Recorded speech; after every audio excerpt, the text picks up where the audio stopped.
থাইল্যান্ডের লোকেরা ইংরেজি বলতে পারে না ঠিক মতো উচ্চারণ বা সব কিছু দিয়ে ভাঙা ভাঙা I come you go you see it no problem এইসব বলে টলে থাকে। শুধু রসিকতা নয়, এটা একটা নির্দয়তা। নির্দয়তা কেমন?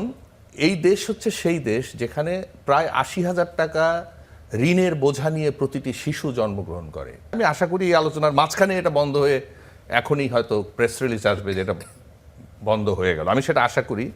কারণ নিশ্চয়ই একজন মানুষ হলেও আছে কোথাও না কোথাও যে এটা বুঝতে পারবে, যার অ্যান্টেনা এটা ধরা যাবে। জনগণের করের টাকায় কর্মকর্তাদের পাতায়ার কাছে ইংরেজি শিখতে পাঠানো, এটা কি একরকমের আপনার নিষ্ঠুর রসিকতা মনে হয় না? যে পাবলিকের টাকায়, পকেটের টাকায়, করের টাকায় কর্মকর্তাদের এই দেশ রেখে তাদেরকে পাঠানো হচ্ছে আর এক দেশে ইংরেজি শেখার জন্য, যখন দেশে এরকম মন্দা, যখন দেশে এরকম যুদ্ধ। অনেক ধন্যবাদ। আমি মনে করি যে আজকে আপনাদের যে আলোচনাটা করেছেন, এই আলোচনার মাধ্যমে নিশ্চয়ই দেশবাসী শুনছেন, সরকারের কাছে পৌঁছাবে।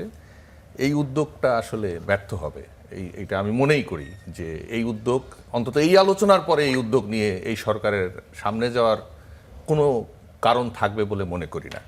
এবার আসেন, এই উদ্যোগ নেওয়ার ভেতর দিয়ে প্রমাণ করেছে যে বাংলাদেশের শিক্ষা ব্যবস্থা অতি নিম্নমানের, পাবলিক সার্ভিস কমিশনের নিয়োগ পদ্ধতি অতি নিম্নমানের, ইভেন যেটার রেক্টর বসে আছেন, বুনিয়াদী শিক্ষা দিয়ে থাকেন, লোক প্রশাসন বিপিটিসি, সেটাও অতি নিম্নমানের। মানে এত নিম্নমানের হয়েছে যে কারণে তাদের শিক্ষার জন্য এখন পাতায়া যেতে হচ্ছে, বা তাও ইংরেজি শিক্ষা, ইংরেজি শেখার জন্য। আমরা জানি যে থাইল্যান্ডের লোকেদের ইংরেজি শেখাতে আসে হলো ফিলিপাইন থেকে। থাইল্যান্ডের লোকেরা ইংরেজি বলতে পারে না ঠিক মতো উচ্চারণ বা সব কিছু দিয়ে ভাঙা ভাঙা I come you go you see it no problem এইসব বলে টলে থাকে। তো এইটা প্রমোদ ভ্রমণ, এটা নিয়ে কোনো সন্দেহ নাই। আর যে রসিকতার যে ব্যাপারটা, সেটা শুধু রসিকতা নয়, এটা একটা নির্দয়তা।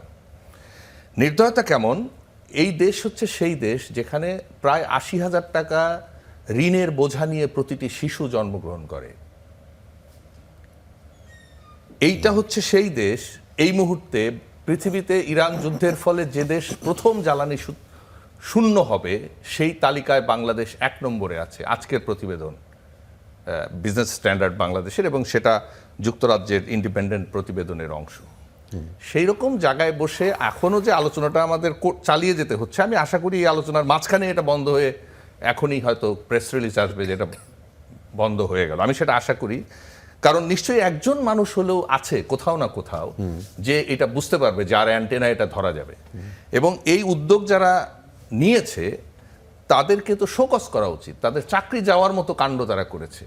আর এই যে ৩৫০ উচ্চ পদস্থ কর্মকর্তাদের এই ক্ষেত্রে পাঠাতে হবে, এই নিডস অ্যাসেসমেন্ট যারা করেছে তাদেরও এক ধরনের মানে কি বলা যায়, সরকার বিরোধী, জনগণ বিরোধী হিসেবে চিহ্নিত করা উচিত। কারণ আমরা দিনের পর দিন দেখতে পাচ্ছি, কয়েকদিন আগে এসি চালু করা আর বন্ধ করার জন্য কিছু লোক গেল। প্রতিবেদনে আপনার কিন্তু উল্লেখ আছে যে এই বিদেশ ভ্রমণটা সবসময় হয়েছে, দেখা গেছে যে বড় একটা স্কলারেরই কাজ করার জন্য একজন রাজমিস্ত্রি চলে গেছে, অর্থাৎ কে যে কোথায় কখন গেছে। কিন্তু এবার যেটা হয়েছে, আমি মনে করি যে ওই যে হয় না যে একটা জিনিসের একটা চূড়ান্ত জায়গায় না গেলে মানুষ থামে না। আমি মনে করি যে এই ঘটনার প্রকৃত বিশ্লেষণ এবং এর সাথে যারা দোষী, এই যে আপনি বলছেন জনগণের ট্যাক্সের টাকা, এটা তো শুধু জনগণের ট্যাক্সের টাকা নয়, এটা নির্দয় রসিকতা। এরকম একটা আলোচনার ভিতর দিয়ে পরবর্তী প্রজন্মকে যে কুশিক্ষা বা এই ধরনের যে করা যায়, এরকম একটা ফিলসফি যারা দিয়েছে, তাদের বিরুদ্ধে আসলে সরকারের অবশ্যই মানে মানে কি বলা যায়, বিচারমূলক একটা প্রক্রিয়া হওয়া উচিত। নির্বিচারে মানুষকে নিয়ে ফান করা, সারা পৃথিবীর কাছে বাংলাদেশকে ছোট করা হয়েছে, সারা পৃথিবীর কাছে পাবলিক সার্ভিস কমিশনকে ছোট করা হয়েছে, বিপিএটিসিকে ছোট করা হয়েছে, দেশের সরকার এবং ব্যবস্থাপনাকে ছোট করা হয়েছে। যে থাইল্যান্ডে যাবে এই উচ্চ পর্যায়ে, তার মানে এই সরকারের উচ্চ পর্যায়ের কর্মকর্তাদের কোনো যোগ্যতাই নাই। এবং এই জায়গায় কাদের লিস্ট আছে আমি জানি না। আমি নিশ্চিত করে বলতে পারি সরকারি উচ্চ পর্যায়ের কর্মকর্তারা যে প্রক্রিয়ার মধ্য দিয়ে নিয়োগ পান, তারা এরকম বোকা হবেন না যারা এই জায়গায় নমিনেশনের জন্য নিজেকে করবে। আমি মনে করি যে বহু সরকারি কর্মকর্তা আছে, তারা কালকে সকালেই এটার জন্য প্রতিবাদ করবে। এটা আমাদের করতে হবে না।